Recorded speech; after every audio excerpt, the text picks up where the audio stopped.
पश्चिम बंगाल की खबर से। पश्चिम बंगाल की सीएम ममता बनर्जी ने बुधवार देर रात 1 बजे कहा, अगर ईवीएम लूटने और मतगणना में हेरफेर की कोशिश हुई तो हम जान की बाजी लगा देंगे। वे भवानीपुर के शेखावत मेमोरियल स्कूल स्थित स्ट्रांग रूम में 4 घंटे से ज्यादा वक्त रही। दरअसल टीएमसी ने आरोप लगाया कि भाजपा और चुनाव आयोग के अधिकारी मतपेटियां खोलने की कोशिश कर रहे हैं। सबूत में सोशल मीडिया पर एक वीडियो भी शेयर किया गया। इसके बाद विवाद बढ़ गया। पार्टी के कार्यकर्ता अनुशीलन केंद्र के स्ट्रांग रूम पहुंच गए। यहां धरना शुरू कर दिया गया। उधर चुनाव आयोग ने कहा पोस्टल बैलेट की छटाई हो रही थी। पार्टियों को बुलाया गया लेकिन कोई नहीं आया। बाद में सीसीटीवी को लेकर चिंता जताई गई। अब सब कुछ ठीक है। तो किसी को ईवीएम लूटने नहीं देंगे, सीएम ममता बनर्जी का बड़ा बयान सामने आया। आपको बता दें कि ईवीएम में हेरफेर को लेकर वह खुद पहुंची थी स्ट्रांग रूम। अब खबर मोहनगढ़ से है, जहां पर जैसलमेर जिले का मोहनगढ़ इन दिनों गंभीर जल संकट से जूझ रहा है। विडंबना ये है कि यहां से 851 गांवों तक पानी पहुंचाया जा रहा है। वहीं के लोग बूंद बूंद पानी के लिए तरस रहे हैं। भीषण गर्मी के बीच मोहनगढ़ में कई दिनों से नल सूखे पड़े हैं। महिलाओं को मटके लेकर पानी के लिए भटकना पड़ रहा है, जबकि बच्चे और बुजुर्ग पानी की किल्लत से जूझ रहे हैं। जानकारी के अनुसार बाड़मेर लिफ्ट परियोजना की डिग्गी पूरी तरह भरी हुई है और रोजाना करीब 100 मिलियन लीटर पानी 851 गांव तक पहुंचाया जा रहा है। इसके बावजूद मोहनगढ़ में पर्याप्त जलापूर्ति नहीं हो पा रही है। ग्रामीणों का कहना है कि 2015 में इस परियोजना से जुड़ने के बाद पुराने जल स्रोत और हीद उपेक्षा का शिकार हो गए हैं, जो अब जर्जर हालत में है। 15 मार्च तक जलापूर्ति सुचारू करने का आश्वासन भी दिया गया था, लेकिन हालात में सुधार नहीं हुआ। नहरबंदी के दौरान गांव को रोजाना 20 से 25 लाख लीटर पानी दिया जा रहा है, जो जरूरत के मुकाबले बेहद कम है। ऐसे में लोगों को महंगे टैंकर मंगवाने पड़ रहे हैं। डेली के 20-25 कॉल डेली के आ रहे हैं। पानी की समस्या है भयंकर मोहनगढ़ गांव में। पानी नजदीक है नहीं, दूर बिल्ले लाते हैं। और एक एलएनटी नहर है, वो भी वो जैन भरने नहीं दे रहे हैं। समस्या बहुत भारी है। पहले 300 रुपए लेते थे, अब 600 रुपए कर दिए हैं। 600 रुपए करने का कारण क्या है? कारण दूरी बढ़ गई है। डेली के 20-25 कॉल डेली के आ रहे हैं। पहले क्या एलएनटी से जुड़ा हुआ था, तब तो पानी आ रहा था, लेकिन वर्तमान में एलएनटी से पानी वाल खराब होना या क्या बता रहे हैं, उसमें पानी बिल्कुल कम आ रहा है। इससे बहुत किल्लत हो रही है। यहाँ एक टंकी 1500 रुपए लेके लाना पड़ता है वो एलएनटी से, वो नहर से। गरीब आदमियों को बहुत पानी के लिए बहुत परेशानी होती है। और क्या बताए, इससे ज़्यादा तो और पहले पानी की समस्या नहीं थी। अभी 1 घंटे में आता है, 1 घंटे में कुछ नहीं, 1 बाल्टी पर पानी नहीं आता है। ये हालत है। अभी मरने की नौबत आ जाएगी पानी पीने के लिए। स्थिति है। नहर गांव के पास है, 2 किलोमीटर दूर नहर है, पानी खूब है, लेकिन यहाँ मोहनगढ़ में पीने के लिए भी पानी नहीं। मोहनगढ़ में इस गर्मी में बहुत ज़्यादा दिक्कतें आती रहती है, हमेशा ही आती रहती है, लेकिन इस बार और ज़्यादा है दिक्कत है। और पानी नहरों में रहते हुए भी पानी की सप्लाई नहीं दे रहे हैं। गाँव में लोग टैंकर डलवा रहे हैं। टैंकर वाले लोग टैंकर में जहाँ 300 रुपये में टैंकर डालते थे, वो आज 600-700 रुपये ले रहे हैं।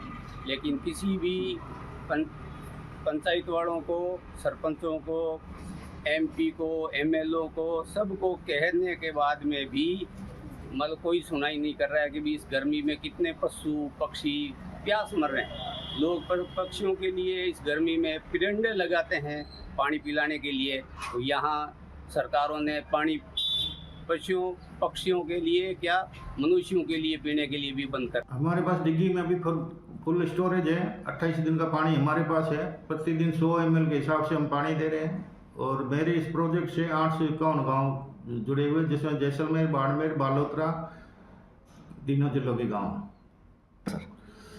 मोहनगढ़ गांव के लिए ये 2015 में स्कीम इन्होंने सैंक्शन कराई थी। जिला खंड जैसलमेर के अधीन है। और उस टाइम हमारे ज़्यादातर गांव जुड़े हुए नहीं थे।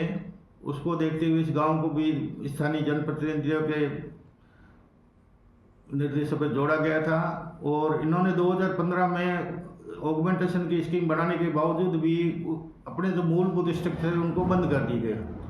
पिछली बार जब मौका निरीक्षण किया गया था उन्होंने कहा था 15 मार्च तक हम चालू करा देंगे, लेकिन अभी तक भी कोई कार्रवाई इन्होंने करी नहीं है। चलिए बढ़ते हैं अगली खबर की, और अगली खबर डूंगरपुर जिले के करावाड़ा गांव की है, जहां पर आयोजित रात्रि चौपाल में जिला कलेक्टर देशल दान ने ग्रामीणों की समस्या सुनते हुए लापरवाही पर सख्त रुख अपनाया है। चौथरी पंचायत समिति की ग्राम पंचायत करावाड़ा में आयोजित चौपाल के दौरान सार्वजनिक वितरण प्रणाली में गड़बड़ी की शिकायतों पर कलेक्टर ने मौके पर जांच की। रसद विभाग के अधिकारी और प्रवर्तन निरीक्षक के अनुपस्थित मिलने पर प्रवर्तन निरीक्षक को तत्काल प्रभाव से निलंबित करने के निर्देश दिए गए। चौपाल में ग्रामीणों ने पेयजल, सड़क, शिक्षा और सिंचाई से जुड़ी समस्याएं उठाई। कलेक्टर ने संबंधित विभागों को त्वरित समाधान के निर्देश देते हुए कहा, जन समस्याओं में किसी भी स्तर पर लापरवाही बर्दाश्त नहीं की जाएगी। इसके साथ ही किसानों ने फसल मुआवजा और खाद बीज की उपलब्धता को लेकर ज्ञापन सौंपा, जिस पर अधिकारियों को आवश्यक कार्यवाही के निर्देश दिए गए। तो चौपाल के दौरान तमाम समस्याएं सुनी गई। तो आज पंचायत करावाड़ा में ग्राम रात्रि चौपाल का आयोजन किया गया। ग्राम रथ अभियान जो चल रहा है हमारा, उसमें रथ के साथ भी विभागीय योजनाओं के प्रचार प्रसार संबंधी कार्यक्रम भी रखा गया। इसमें समस्त जिला स्तरीय अधिकारी अपनी टीम के साथ उपस्थित रहे। उन्होंने विभिन्न विभागीय योजनाएं जो है उनके बारे में ग्रामीणों को अवगत कराएं, और यहाँ पे लगभग 40 परियोजनाएं हमें प्राप्त हुई। उसके संबंध में सभी विभागों को निर्देशित किया कि उनका समयबद्ध और गुणवत्तापूर्ण निस्तारण, कुछ परियोजनाओं का हमने आज और कल में निस्तारण करने का लक्ष्य रखा है, और आने वाले समय में उनकी जो जितनी भी परियोजनाएं प्राप्त हुई है उनका समयबद्ध निस्तारण करेंगे और सभी समस्याओं का जो है समयबद्ध हल करेंगे। खाजूवाला से खबर है, जहां 216 चक गांव की सुरक्षा सिर्फ 10 पुलिस कर्मियों के भरोसे है। खाजूवाला थाना क्षेत्र में पुलिस बल की भारी कमी है। 32 हेड और सीसाड़ा स्ट्राइकिंग फोर्स की 2 पुलिस चौकियां बंद है। 5 सिपाही एचएम और कोर ड्यूटी में तैनात हैं। सीमावर्ती इलाके में सुरक्षा व्यवस्था भगवान भरोसे है। आपराधिक गतिविधियों पर लगाम लगाना अब चुनौती बनता जा रहा है। पुलिस चौकियां बंद होने से ग्रामीणों की भी परेशानी बढ़ती नजर आ रही है। कई किलोमीटर दूर थाने तक पहुंचने को मजबूर हो रहे हैं लोग। स्टाफ की कमी से गश्त और निगरानी पर असर। अंतर्राष्ट्रीय बॉर्डर क्षेत्र के होने की वजह से बहुत ही महत्वपूर्ण है खाजूवाला इलाका। स्थानीय लोगों में डर और असुरक्षा का माहौल देखने को मिल रहा है। जनप्रतिनिधियों से समाधान की लगातार मांग उठाई जा रही है और जल्द भर्ती और संसाधन बढ़ाने की मांग तेज कर दी गई है। तो खाजूवाला से खबर बता रहे हैं, जहां कई किलोमीटर दूर थाने तक पहुंचने को मजबूर हो रहे हैं लोग। लोगों का कहना है कि यहाँ थाने नहीं है, काफ़ी दूर जो थाने हैं उधर जाना पड़ता है, कोई भी समस्या होती है। तो 216 चक गांव की सुरक्षा 10 पुलिसकर्मियों के भरोसे है। यहाँ पर खाजूवाला थाना क्षेत्र में पुलिस बल की भारी कमी है, जिसके चलते लोगों को डर है। धौलपुर के सरमथरा अंगाई थाना पुलिस ने वारदात की फिराक में घूम रहे एक बदमाश को अवैध हथियारों सहित गिरफ्तार कर लिया है। थाना अधिकारी कृपाल सिंह के नेतृत्व में पुलिस ने गोदनापुरा रोड पर मुखबिर की सूचना पर घेराबंदी कर कार्रवाई की। इस दौरान आरोपी छोटू मीरा को गिरफ्तार किया गया है। तलाशी के दौरान उसके कब्जे से एक अवैध देसी कट्टा, 315 बोर और एक जिंदा कारतूस बरामद किया गया है। पुलिस ने आरोपी के खिलाफ आर्म्स एक्ट के तहत मामला दर्ज कर पूछताछ शुरू कर दी है।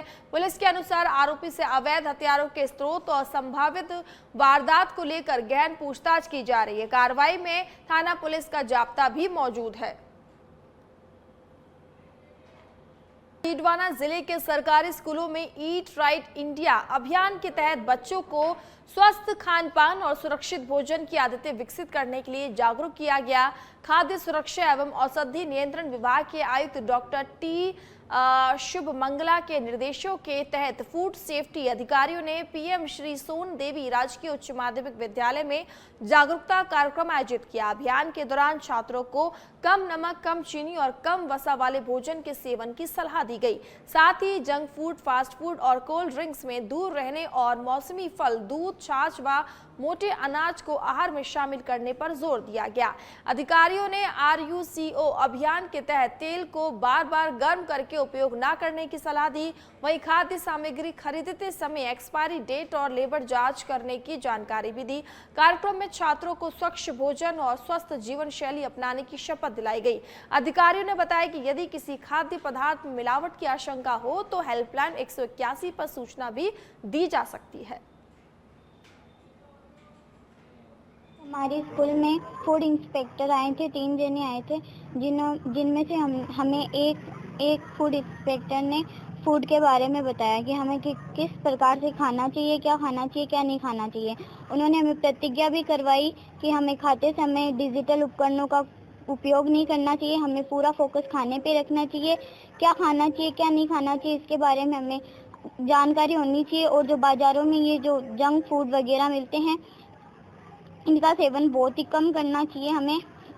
और जो ये लेबल के कुरकुरे वगैरह होते हैं, उनके लेबल को पढ़ना चाहिए, इनके एक्सपायरी डेट को देखना चाहिए।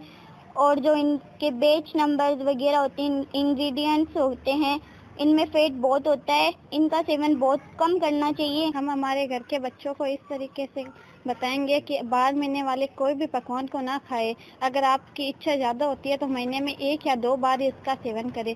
इससे आपके शरीर को काफ़ी हानि होती है बाहर मिलने वाले प्रोडक्ट्स, पकवानों से। और हमारे घर के जो भी माता पिता बुजुर्ग हैं, उन्हें हम ये कहेंगे कि आप बाहर मिलने वाली चीज़ें ना खरीदें।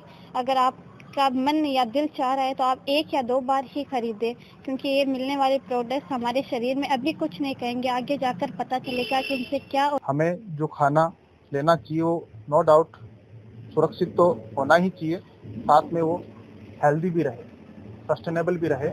इन चीज़ों के बारे में हम बच्चों को अवगत करा रहे हैं। साथ ही हम बच्चों को FSSAI के जो निर्देश है, जिसमें बच्चों को हम लेबल पढ़ाना सिखा रहे हैं। हम बच्चों को प्रैक्टिकली छोटा सा वर्कशॉप आयोजित करते हैं, उनको जो पैक्ड फूड पदार्थ है उनका शो किया जाता है और उनके साथ में उनको उनमें किस चीज़ से ये बने हैं, उनके इंग्रेडिएंट, इनका न्यूट्रिशंस फार्मूला क्या है, FSSAI का लाइसेंस, उनका लोगो, इसके अलावा फूड प्रोडक्ट है उसका एक्सपायरी डेट, कब बना है, कब ये समाप्त होगा, किन चीज़ों से बना है, इनका विशेष ध्यान देवे, इस बारे में बच्चों को अवगत कराया गया। साथ में बच्चों को जीवन में कम तेल, कम वसा और कम नमक का प्रयोग करने के संबंध में मार्गदर्शित किया। उनको अपनी आदतें थोड़ा थोड़ा ही सही, लेकिन आज से 10% कम शुगर, कम सॉल्ट एंड कम फैट को यूज़ करने के बाबत उनको निर्देशित किया। उनको ईट राइट स्कूल अभियान के तहत हम बच्चों को फास्ट फूड, जंक फूड से अवॉइड करने के लिए, लिमिट में रहने के लिए हम अवगत करा रहे हैं कि आपको खाने के अंदर क्या खाना चाहिए, क्या नहीं खाना चाहिए। जैसे तेल में तली हुई हमें चीज़ें नहीं खानी है। जैसे आज की गर्मी का दौर है तो हमें आइसक्रीम, कोल्ड ड्रिंक्स का भी कम से कम सेवन करना चाहिए। और हमें जो खाना चाहिए उसमें है कि हम जो पौष्टिक हमारा खाना है, जैसे कि घर का खाना है, उसके बाद में जो सीजनेबल फ्रूट्स है, हरी सब्जी है, उसका सेवन करना चाहिए। और कम वसा, कम तेल और कम शुगर वाली चीज़ों को हमें प्रेफर करना चाहिए।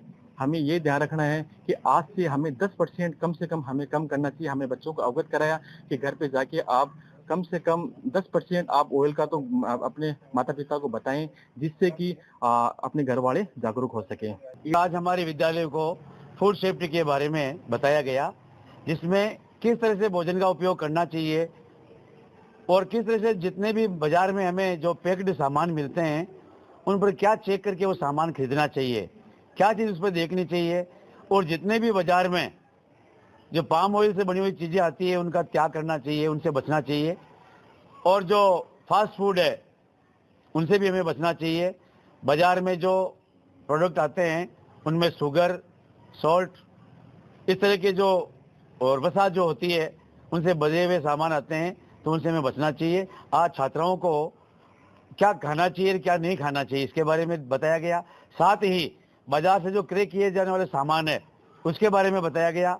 और जो राज्य सरकार और केंद्र सरकार द्वारा फूड सेफ्टी FAASI का जो मानक है उसके अनुसार हमें सामान का उपयोग करना चाहिए। आज हमारे विद्यालयों को फूड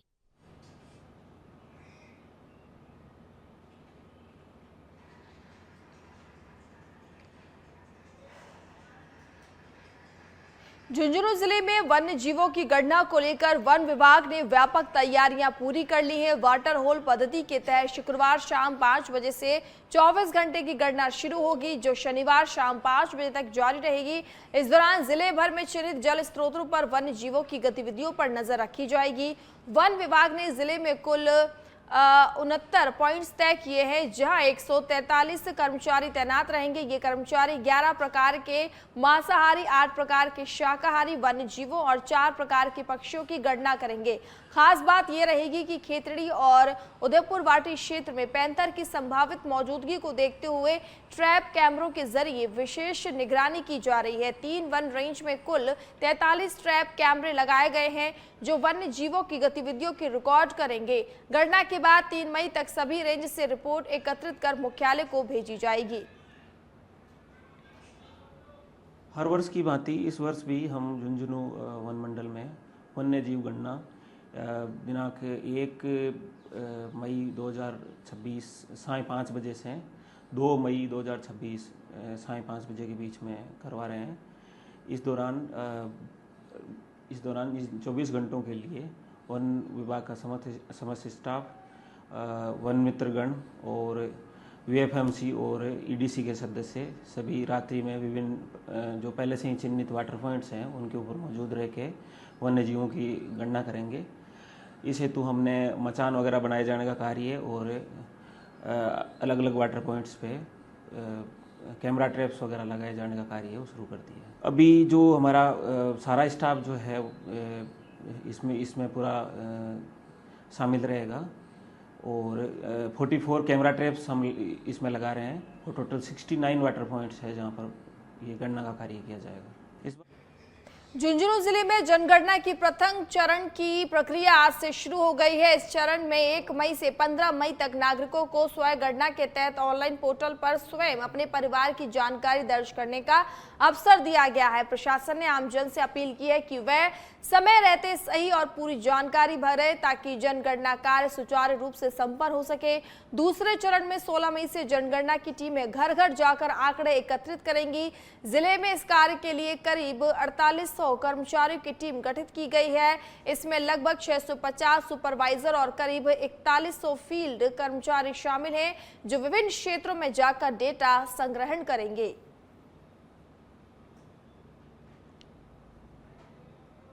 जनगणना का सेल्फ एन्यूमरेशन फेज आरंभ हो रहा है। 1 से 15 मई तक ये चलेगा। इसमें कोई भी नागरिक जो है वो सेंसस की वेबसाइट पे जाके खुद का फॉर्म भर सकता है। बड़ा आसानी से फॉर्म भी भरा जा सकता है और जिसमें जो बेसिक जानकारी है वो फिल की जा सकती है। और जो सेंसस की वेबसाइट है उस पर जाके ये फॉर्म मिल जाता है। गूगल लोकेशन है, उसको देख के भी अपना मकान आप सेलेक्ट कर सकते हैं। उसमें हिंदी और इंग्लिश में ट्यूटोरियल्स भी दिए हुए हैं, ताकि आपको ये देख सके कि आपको किस तरह से फॉर्म भरना है। तो एक बहुत ही सरल और सहज प्रक्रिया है और हर नागरिक से मैं ये आह्वान करूंगा कि एक जागरूक नागरिक बने और आप अधिकतम लोग 1 से 15 मई के बीच में सेल्फ एन्यूमरेशन फॉर्म भर के और जनगणना संबंधी आंकड़े हैं वो दर्ज करें। 16 तारीख से जो एन्यूमरेटर है वो घर घर जाएंगे